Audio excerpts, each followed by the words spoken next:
This is why we are here. We are here to raise the confidence level of our people. We are here to remove the black and black crime. We are here to remove the selling of drugs to one another. This is why we are here. Read. The book of Proverbs, chapter 23 and verse 7. For as he thinketh in his heart, so is he. As he thinketh in his heart, so is he.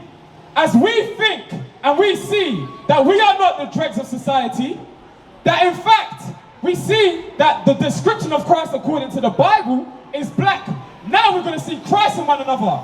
Now what are we not going to do? We're not going to stab one another. We're not going to sell drugs to one another. We are going to obey the laws of the land, dealing with one another. Let's get the book of 1 Corinthians chapter 3 and verse 16. 1 Corinthians chapter 3 and verse 16. Bring it out. Sister, how are you doing today? You're from Uganda. How are you doing today? I'm good. How are you? You're good. Cool. Now, I'm going to read you a description out of the Bible. We're going to read a couple of commandments. And I want you to tell us and describe to us, okay, how this fits our life today. And how we can use this to benefit our community. Does that sound good? Okay, cool. So, let's read that. 1 Corinthians chapter 3 and verse 16. Come right here, my sister. Right here. Now, what's your name, sis? Amelia. Right, so, is Amelia or Amelia? Amelia. Okay, perfect. So, we're going to read to you this, and I want you to tell us how we could apply it in our life today. Does that make sense? Cool. Read that. The book of 1 Corinthians chapter 3 and verse 16. Know ye not that ye are the temple of God, and that the Spirit of God dwelleth in you? So it says, know you not that you are the temple of God, and the Spirit of God, meaning God himself, his Spirit, dwells within you. You understand? Read. If any man defile the temple of God, him shall God destroy. So it says, if any man defiles the temple of God, him shall God destroy. Now, my question, Amelia, how can we defile the temple of God? How? Defile the temple of God. I don't know. How do we defile our bodies? I don't know. Okay, do you understand the meaning of the word defile? Okay, cool. So you're ruining it. You're destroying it. You're making it impure. This is what defile means, right? So how can we defile our bodies? What's an example? Like smoking, right? So, for example, once we smoke, what are different things that we can smoke? Cigarettes, what else? Weed, what else? Other harder drugs than that. You got crack, you've got all these different things that our people smoke, right? Now, if we kept this commandment, right? Because it says, if you defile your temple, God will destroy you, right? So if we understand that defiling our temple, God will destroy us, will we now sell drugs to one another that's going to destroy one another? Would we do that? No, we wouldn't do that. How else can we defile our temple? Leviticus chapter 11 and verse 7. Drinking. Okay, I like that you said that. Drinking in excess is another way that we can defile our temple. Because we can have some alcohol, but it's important that we don't go overboard to the point that we're drunk. Okay, let's get the book of Titus. Titus chapter 2, all right, and verse 3. All right, Titus chapter 2 and verse 3. Because these are the things that we should be teaching in our community. Not to be an alcoholic, not to get drunk. All right, read that. The book of Titus chapter 2 and verse 3. The aged woman likewise, that they be in behavior as becoming holiness. Right, so the elder women, so how old are you? You're not that old, right? You're 15, okay. So the elder women, this is the example that they should be setting for you. They should be in behavior as becoming holiness. And it's going to describe what that's talking about. Read. Not false accusers. Not false accusers. What's that going into? A lie. If I accuse you of something and it's false, that means I'm lying against you, right? Read on. Not given to much wine. Not given to much wine. So what does that mean? If you're given to much wine, you're getting drunk. That's what it means. You're always drinking the wine, much wine. You drink wine for breakfast, wine for lunch, and wine for dinner. You understand? You put wine in a coffee cup, go to work, and you drink wine, so people don't think you're drinking alcohol, but really you are. that's being given to much wine. So it says that the elder women, the people that are supposed to be showing you a good example, they're not supposed to be doing that. You understand? That's the example that you should be following. Read. Teachers of good things. Teachers of good things. This is the example that you should be following. Read. That they may teach the younger woman.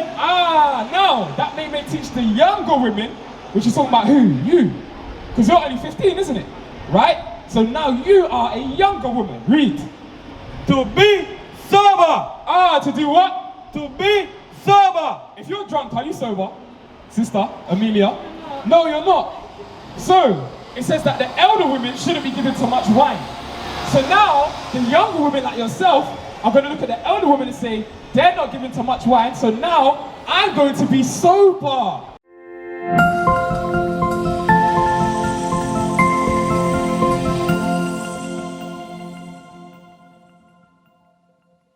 Do you understand? Because you've now done what? You've learned from their example. Does that make sense? You've learned from their example. They don't get drunk, they don't go high, they don't smoke weed, they don't do crack. You don't do those things either. Does that make sense? Now, I have a question. Are you someone that likes to get drunk? You're not. What about your friends? No. Okay, that's very good. So now that you understand that, don't start. Now that you understand that, that the Bible says that the young women should be sober, right? Don't start, because now you're getting to that age, right, where now there's going to be more partying, there's going to be more drinking, more, once you hit 18, there's going to be nightclubs, and there's going to be boys, and there's going to be this, there's going to be that. But you're not to be getting involved in those types of things. Right. Do you understand? You're not to be getting involved in those types of things. Read on. To love their husband. Wait a second, read that again. To love their husband. Did that say boyfriend? To love their husbands. Husbands. Because boyfriend and girlfriend is not in the Bible. Right. Boyfriend and girlfriend is against the Bible. Because what happens, right? You see your boy, you like him, he likes you. Right? You get together, 5 months down the line, I don't like you anymore. Then what happens next? You do it again. There's another boy over here. I like him, he likes me, he's cute, he thinks I'm cute, right? Then you get with him, and then guess what?